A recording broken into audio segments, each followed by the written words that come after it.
Hello, my name is Mary. Right now, I'm working with my husband Samuel at his family's business called The Enterprise. It's a small, cozy company run by Samuel's dad, Liam.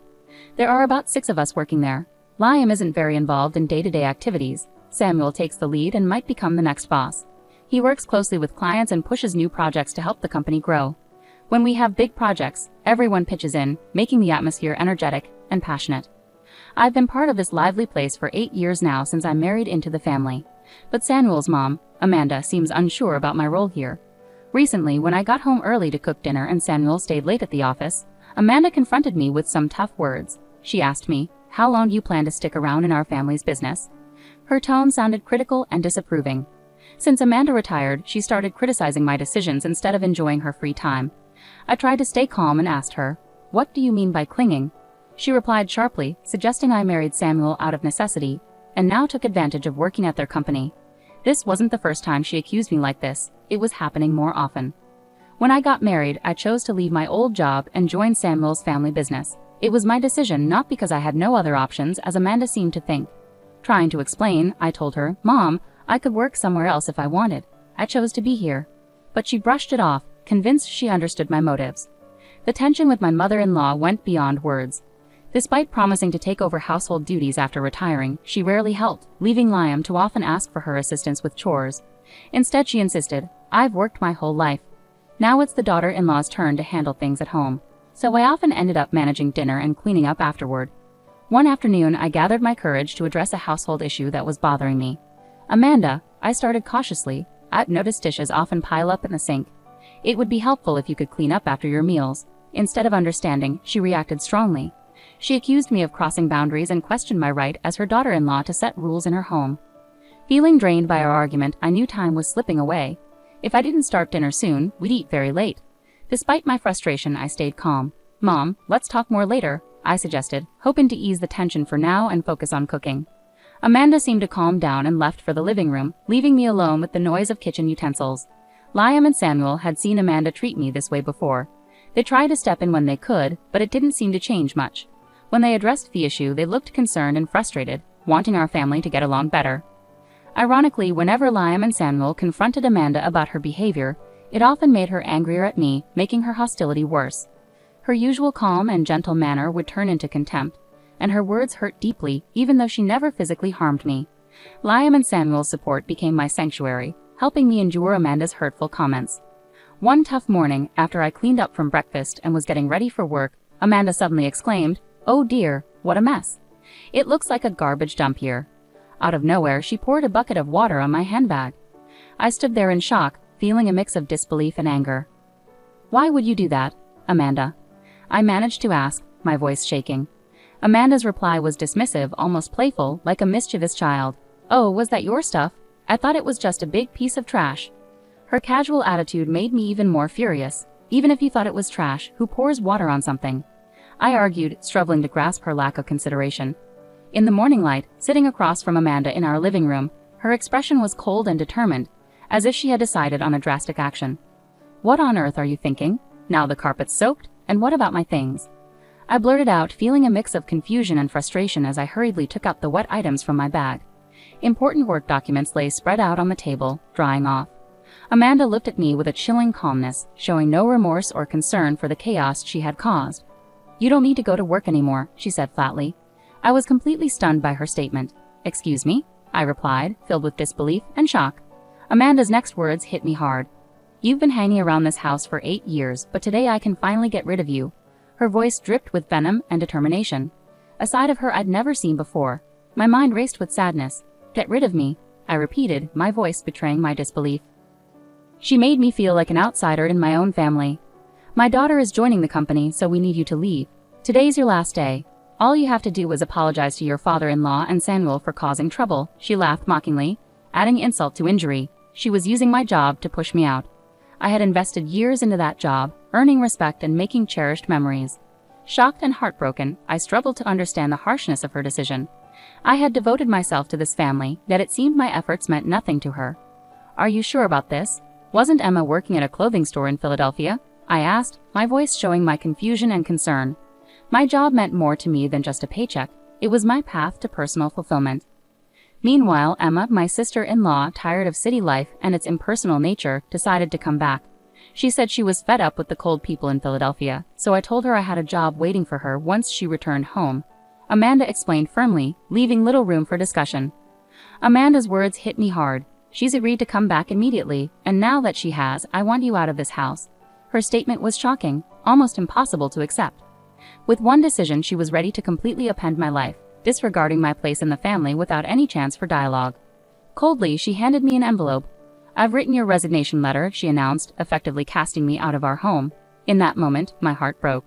Years of dedication and closeness were brushed aside like they meant nothing. Her actions ripped apart the bonds that held our family together, leaving them irreparably damaged. With a heavy heart, I walked the short 5 minutes to the company, a route I knew well, but today it felt heavy with emotions.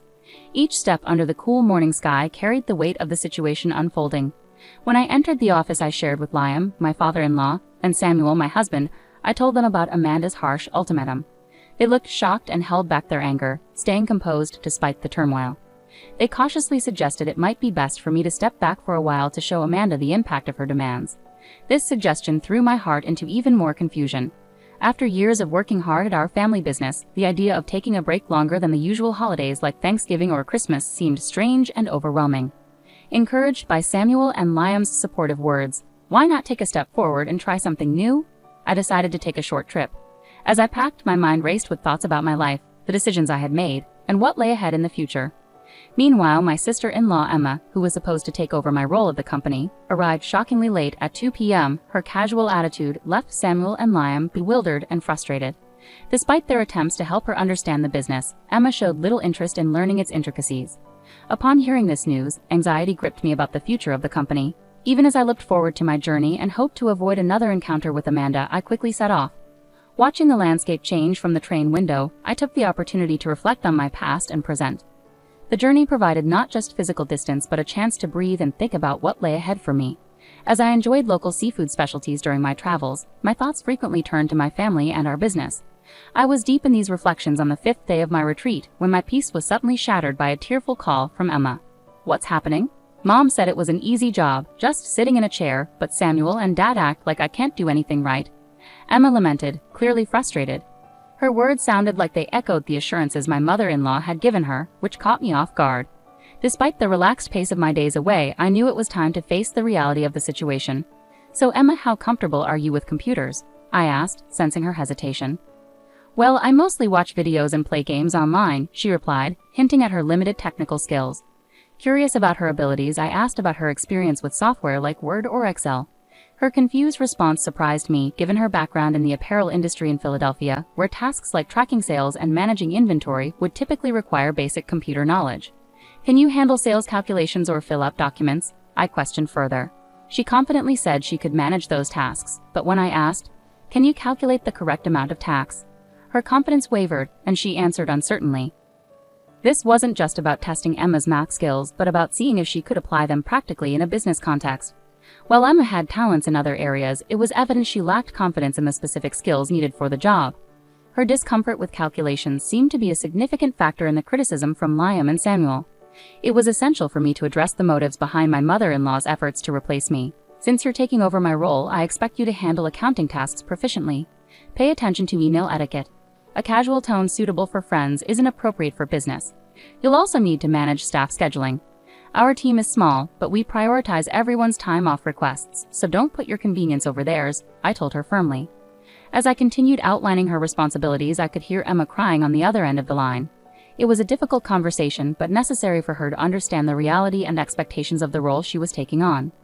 But I thought I wouldn't have much to do. Emma abruptly ended the call, clearly overwhelmed by the tasks ahead. I took the chance to explore Philadelphia, the city Emma had left behind. Surprisingly, I found the people there warmer than I expected, a stark contrast to the cold behavior of my mother-in-law Amanda and Emma, who seemed determined to push me away. A week after leaving my job, I returned to my in-laws' house. As soon as I arrived, Amanda confronted me, her face red with anger. "How dare you make my daughter cry? You won't get away with this," she yelled, her eyes filled with fury and confusion. Before she could reach me, Samuel and Liam stepped in to calm her down. Despite their efforts, Amanda's anger didn't subside. Emma's upset because she got in trouble for trying to boss around her employees without knowing how, Samuel explained calmly but firmly, trying to clear up the misunderstanding. Mary hasn't been here for a week, so she couldn't have upset Emma. Emotionally, Amanda shot back, it's all because of her. Mary is the reason for Emma's problems. She accused me without any evidence. Where's Emma anyway? I asked, looking around, but she wasn't there, adding to the confusion. It's strange. Emma doesn't have anywhere else to go since she gave up her apartment in Philadelphia. I thought she'd be here, I mused aloud. Samuel then explained, Emma's locked herself in her room. She's been crying and doesn't want to go to work anymore. She's overwhelmed, mainly because she doesn't have the skills needed for the job. Amanda, still angry, accused me. You've turned Samuel and Liam against me. They wouldn't say the company runs better with you instead of Emma unless you poisoned them against her. Samuel sighed deeply, clearly exhausted from the ongoing family conflict and his efforts to clear up misunderstandings. Mom, he tried to explain again. It might seem surprising, but Mary is exceptional at her job. She's certified in bookkeeping, her administrative skills are top-notch, and she's even fluent in Spanish from studying abroad. She handles all our multilingual communications of the company, he said proudly. Amanda looked surprised, evidently unaware of my qualifications and contributions. That sounds like something from a TV show, she muttered, reflecting on the situation.